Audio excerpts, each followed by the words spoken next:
Okay, so it's December, and December tends to be a month where people stress out. They stress out about their progress or lack thereof. They're worried they're going to undo or erase the progress that they've made. And I have found over the years that doing a thing that we call calendar plotting is your way to have a foolproof December, in that you will go into January feeling good. You're going to feel ahead of the majority of people, because I think the stats are that from Thanksgiving to New Year's, the average American gains like over 4 or 5 pounds.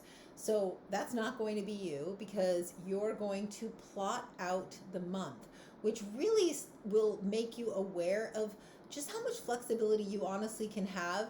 And when we are planning to have off plan meals, we just will not go as far overboard when we have given ourselves permission. So it's a really simple, easy, fast way to bring awareness to the month of December. And the reason why we do the whole month, because you can calendar plot week by week, but the reason we do the whole month of December is because a lot of us tend to have heavier, amount of events in that second half of December. And by calendar plotting the entire month, it reminds you to really keep the diet tight when you can, because you've got a lot of events coming up. Now, we as a company really like to follow that 90-10 rule in life, meaning like 90% of, let's say, the foods I eat are single ingredient and 10% are, others. 90% of the time or more, you should be compliant and adhering to your nutritional strategy.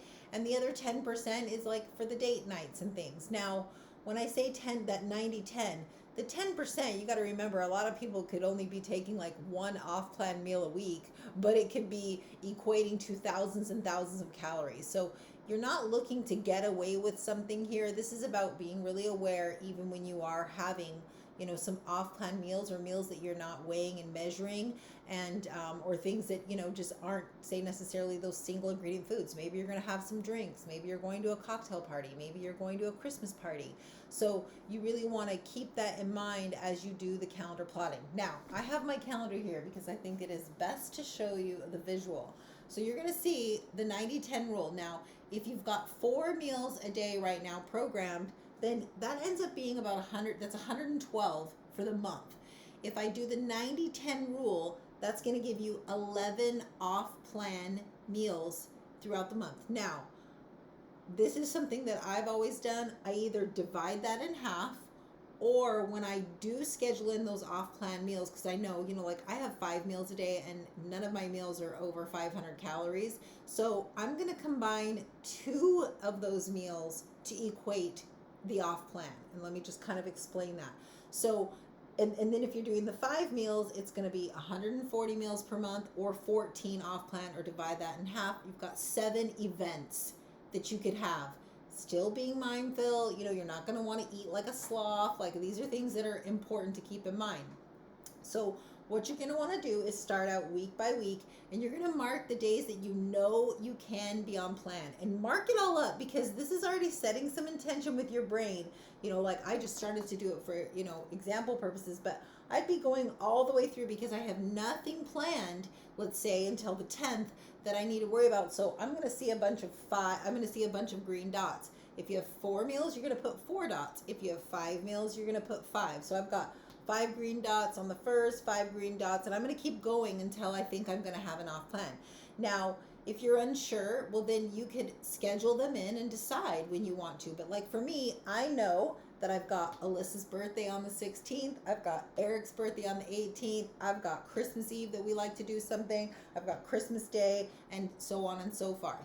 So what I do, like I said, is I count those as a combination of 2 meals, because I know I'm going to be over consuming, calories. So for example, on the 16th, I'm going to eat 3 of my meals will be counted as on plan, and I'm taking those last 2 because I know we're going to go out to eat and we're going to have some cake.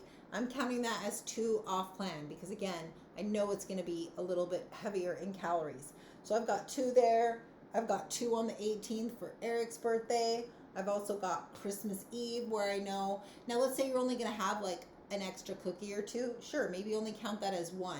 But again, you're not trying to see what you can get away with. This is about you being aware. so that when I see that I have a heavier off plan schedule at the end of the month, it's going to remind me when my kids bring home the random treat, or if we're going somewhere, that I've got other things later this month that are going to, really matter to me, and I want to save that for then. Because again, a lot of you are still hoping to have fat loss progress during December. I know I am. So if that's the case, I need to be really even almost closer to the 95-5 rule, because it does add up. But what you want to do, get your calendar out now, and even if you don't know the second half of your month, at least plot out the first two now, or make it a habit of every Sunday coming back in here, setting your intentions, seeing where you have the red dots and where you will plan to be off, and then you can take it a step further and add things like the food rules. Like, okay, well, I am going to be off plan at Alyssa's birthday, and what am I allowing for? Am I okay with one slice of cake? Yes, okay, then I'm going to put that down. Okay, on this day, we're going to eat out. I'm totally cool with just having like a regular dinner, whatever I choose. It could be a burger, whatever.